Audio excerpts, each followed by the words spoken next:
Dr. Kizza Besigye yatandika kaweefube okubanga yeebuuza ku bantu okulaba ki ekigenda okubanga kiddako oluvannyuma lwa ye ne ttiimu ye aba FDC Katonga chapter tugenda kubanga tuzzaako ki. Abamu bagambanga tutandike ekibiina ekipya, abalala bagamba tujoyininga ekibiina ekya National Unity Platform, abalala bagamba tukonsolinga ensonga eziriwo wakati waffe n'ab'e Najjanankumbi.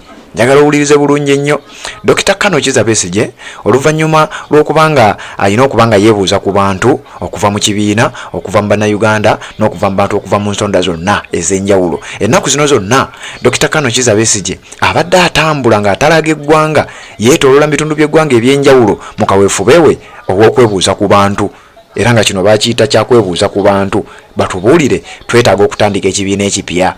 Nga kino kiraga ti Dr. Kizza Besigye mu kalulu ka 2026 ali mwetegefu okubeera nga akabeeramu direct. Naye waliwo possibility y'okuba nti akayingira n'ekibiina ekipya eky'ebyobufuzi. Bangi bavumiridde ekintu kino ate era bangi basanyukidde ekintu kino. Kati wuliriza, Dr. Kizza Besigye yagenze Kaseese ng'ovuddeko tuwa z'abadde atambuliramu zonna. Yagenda e Kabaale, yagenda e Kisoro, yagendako mu bitundu ebirala nyinza obutasobola kubijjukira byonna mu mutwe. Wabula bwe yagenze e Kaseese era mu nkola y'emu, ab'e Kaseese bo baabigaanye era baagobye ekiteeso ekyo eky'okuba nti tutandika ekibiina ekipya. Nti newankubadde tulinawo obutakkaanya wakati waffe FDC ey'e Katonga ne FDC ey'e Najjanankumbi, ate ekyokutandikawo ekibiina ekipya ekintu kino ate kiyinza otukubira ddala ne kitukakkanyiza ddala paka ku ttaka. Abantu b'e Kaseese abali mu kibiina ekya Forum for Democratic Change abasangibwa e Kaseese bagamba nti Katonga yandibadde spearheadinga reconciliation efforts okubeera nti tuddamu ne tuba nga tukwatagana n'abantu b'e Najjanankumbi okusinga okutondawo ekibiina ekipya. Kati nno bino abasinga obungi temwabitegedde. Dr. Kizza Besigye nga bwe nkugambye yadde agenze Kaseese mu consultative meeting gye yakubye nga wabadde akikolera mu areas zino mu districts endala zino zonna z'abadde ayitamu, z'abadde atambuliramu, z'abadde agendamu nga yeebuuza ku bantu. Yagendako e Busoga, mwabiraba. Kati bakola consultative meeting nga batuula mu bifo ebimu nga beebuuza ku bammemba naddala abali mu kibiina ekyo mu eyo area gye baba bagenze. Kati mu consultative meeting gye batuuzizza Dr. Kizza Besigye mulimu omuntu omu babadde batudde Kaseese mu hotel gye bayita Equator Guest House mu kibuga ky'e Kaseese lwabadde lunaku lwa Sunday. Omusajja omu gwe bayita Mr. Ronald Bwambale Kabuku, onono nga yekiya person wa FDC mu district y'e Kaseese. Okitegedde? Ani gwe nyinza okuweerako ng'ekizampo ku ono omutegeere bulungi nnyo. Chairperson wa FDC mu Kaseese district amanyiddwa nga Kabuku Bwambale Ronald yavuddeyo n'agamba nze ng'akwasaganya ensonga ze FDC mu Kaseese, nze ng'atuuka ku ground n'enjogera n'abantu, abantu bangi tebakkiriziganyizza na kintu kyakuggulawo kibiina kipya naddala nga tugenda mu kalulu kano aka 2026. Bangi bagamba ekintu kino kigenda tukuba. Ono ategeezezza Dr. Kizza Besigye nti okusinziira ku bammemba bange oba ku bantu b'enkulembera wano mu Kaseese balaze nti eyo idea tebagyagaliddeewo from the start.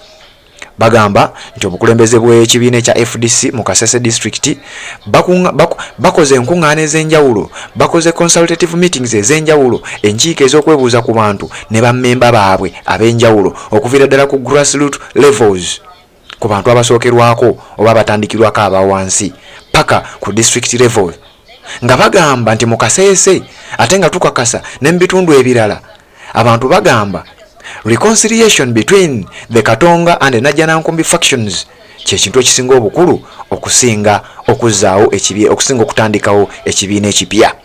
Nga bano bagamba Dr. Kizza Besigye watandika ekisinde ekya red card, ekintu ekyo tekyakola.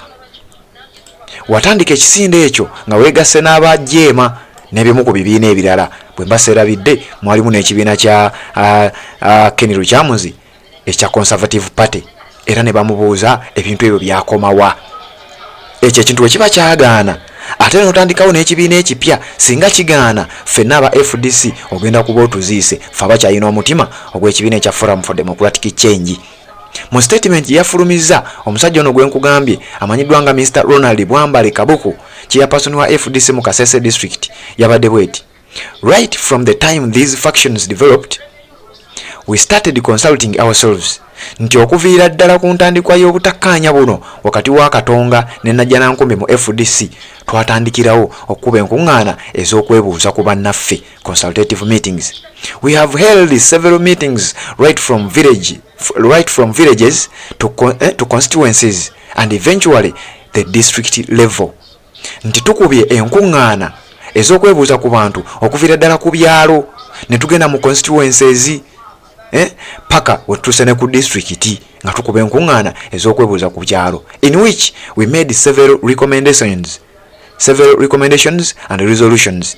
Nti mu nkuŋŋaana zino tufuniddemu recommendations nyingi oba okuwabulwa oba amagezi ag'enjawulo ge tufuniddemu. Key among them ensonga oba amagezi ag'enjawulo ge tufunidde mu nsonga zino points ezimu ku zo ezisinga okuba enkulu ze tufunidde mu meetings zino ze tubadde tutuuza has been that there ought to be reconciliation between the Katonga faction and the Najjanankumbi faction.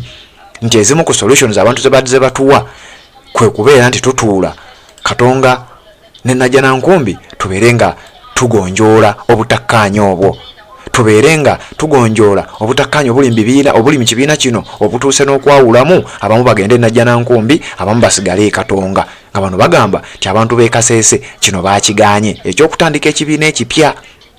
N'agattako bino byenkusomera bya musajja oli Mr. Kabuku Ronald. N'agamba nti as Kaseese we may not be very privy to the issues that caused the sharp disagreements. Nti ng'ab'e Kaseese mu kibiina kya FDC tuyinza okuba nga tetuli ku mwanjo nnyo n'ensonga zino naddala ezaaleeta obutakkaanya mu kibiina kyaffe ekya FDC. However, our stand as FDC Kaseese is that we will welcome whoever comes to Kaseese in the name of FDC, be it Katonga, be it Najjanankumbi.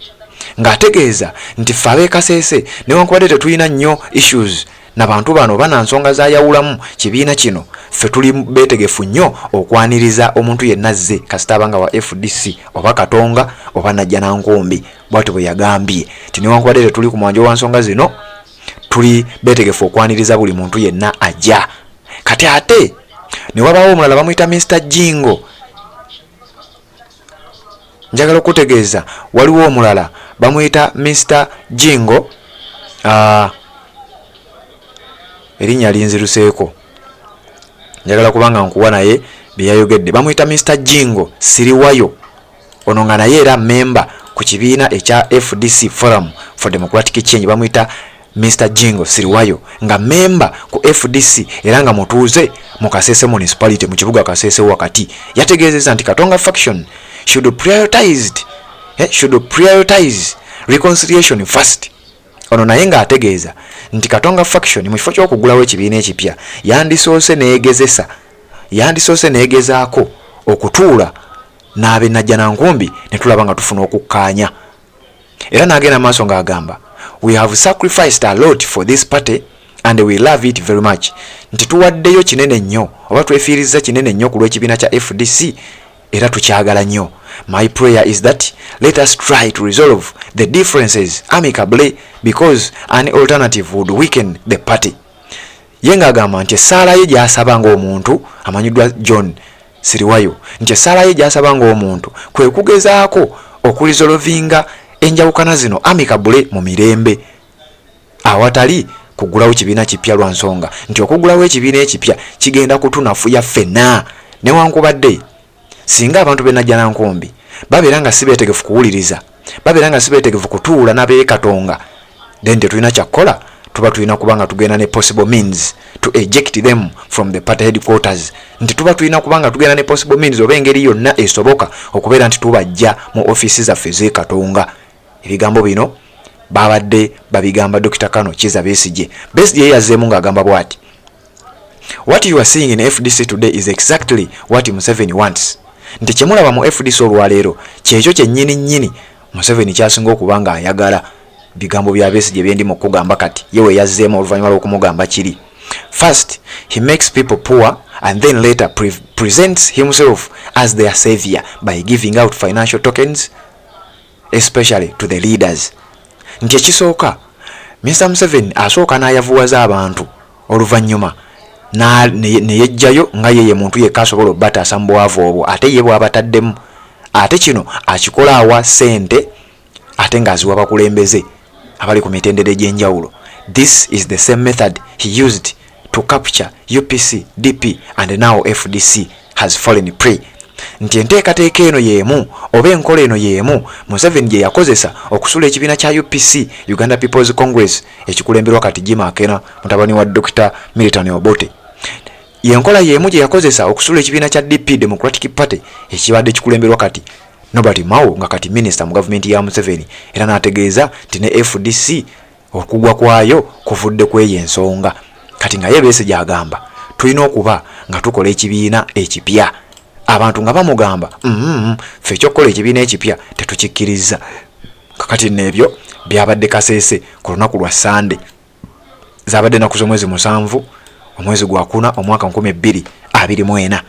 Ekirowoozo kya Dr. Besigye ekyokubeera nti baggulawo ekibiina ekipya abantu b'e Kaseese kiraga nti bo baakiganye era tebakkiriziganyizza nakyo. Nja kuwa byonna ebinaaba bivuddeyo kasita oba nga okyagoberera omukutu guno Red Zone TV webali kubanga okyatambula naffe.